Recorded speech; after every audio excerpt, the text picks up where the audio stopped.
एक महिला भक्त वृंदावन से ठाकुर जी को लेकर अपने घर आई।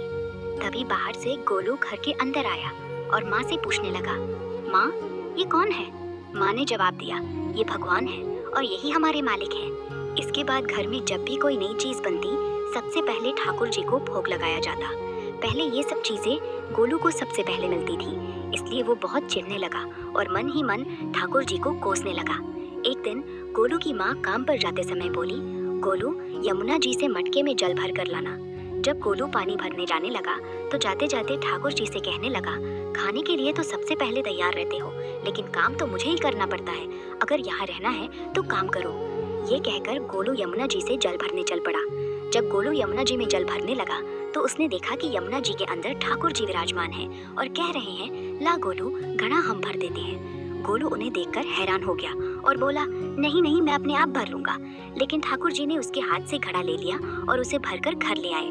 गोलू घर पहुंचकर डर रहा था कि अगर माँ को पता चला कि मैंने ठाकुर जी से काम करवाया तो आज मेरी बहुत पिटाई होगी। माँ ने घर आकर ठाकुर जी को गीले कपड़ों में देखा तो हैरान हो गई और बोली, गोलू ये जरूर तेरी शरारत है, तूने ही इन पर जल डाला होगा। गोलू ने माँ को बहुत समझाने की कोशिश की, लेकिन माँ ने उसे डांटकर चुप करा दिया और ठाकुर जी के भी वस्त्र बदलने लगी। अगले दिन जब माँ ने गोलू को अनाज पिसवाने का काम दिया तो ठाकुर जी फिर अनाज का कनस्तर ले आए। माँ को ठाकुर जी के वस्त्रों पर सूखा आटा पड़ा मिला। माँ ने फिर गोलू को डांटा, तुझे नहीं पता कि ये हमारे भगवान हैं और तू उनके साथ शरारत करता है? आज तूने फिर इनके ऊपर आटा फेंका है। गोलू कसम खाकर बोला, नहीं माँ, मैंने कोई शरारत नहीं की, ये तो मेरे हाथ से गेहूं का कनस्तर लेकर खुद पिसवा के लाए हैं। माँ आज बहुत गुस्सा हुई। अगले दिन माँ बोली, बेटा गोलू, आज तुम्हारे बाबा बाहर गांव से वापस लौट आएंगे, बस आज का ही काम है, तुम जंगल से थोड़ी लकड़ियां ले आना। गोलू डर गया कि कहीं ठाकुर जी फिर मेरे पीछे ना आ जाएं। उसने माँ से कहा, मैं चला तो जाऊंगा, लेकिन ठाकुर जी को समझा दो कि वो मेरे पीछे ना आए। माँ हंस कर बोली, हाँ हाँ समझा दूंगी, तुम जाओ तो सही। गोलू जल्दी जल्दी लकड़ियां लेने जंगल चला गया और माँ काम पर चली गई।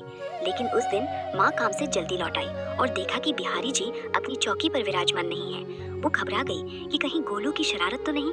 वो भागी भागी जंगल की तरफ गई।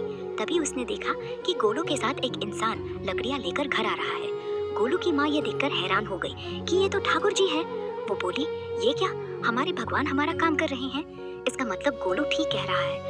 वो जल्दी जल्दी ठाकुर जी के पास गई और लकड़ियां उनके हाथ से लेते हुए उनके चरणों में गिरकर रोती हुई बोली, हे ठाकुर जी, ये आप क्या कर रहे हो? मुझे गरीब का काम क्यों कर रहे हो? ठाकुर जी मुस्कुराते हुए बोले, हमें तो तेरे बेटे पर बहुत प्यार आता है। सब लोग हमें भगवान समझते हैं, लेकिन एक तेरा बेटा ही था जो हमें अपना मानता था। अपना मानकर वो हमें डांट भी देता था, हमारे साथ गुस्सा भी करता था।